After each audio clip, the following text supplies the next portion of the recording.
We are working on Word Project Review 1. We're on the section called Page 4. The first task wants us to go ahead and apply a heading 1 style to the question and answer with Dr. Nelson on page 4. So let's go ahead and scroll to that section. We'll go ahead and select that text. From here, what we want to do is go ahead and select this heading 1. We're on the Home tab, Styles group. We'll go ahead and mark that we completed that task. This task wants us to go ahead and change the margins within this document. And it tells us last page, beginning with question I have through the questions to Dr. Nelson. So what we want to do is just put our cursor here on this page. And with our cursor here in this page, because we have our different page breaks set up through the document, we can go ahead and go to the Layout tab here at the top, Margins, and what we want to select is Wide.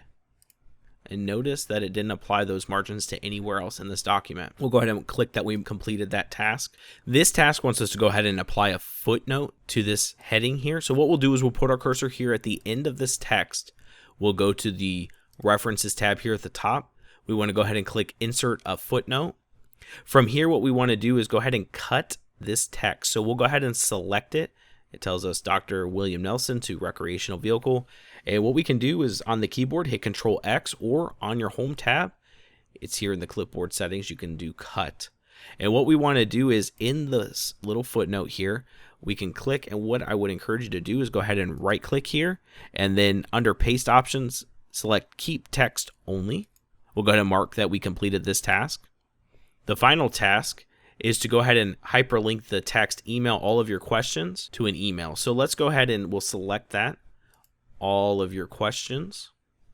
We'll select that text. And then what we'll do is we'll go to the Insert tab here at the top. In the Links group, we'll go ahead and click the Links drop down. We'll click Insert Link. An existing file or web page is not what we want. We want to go to email address. And in our email address, we'll go ahead and type what is given to us in the instructions. We'll go ahead and click OK.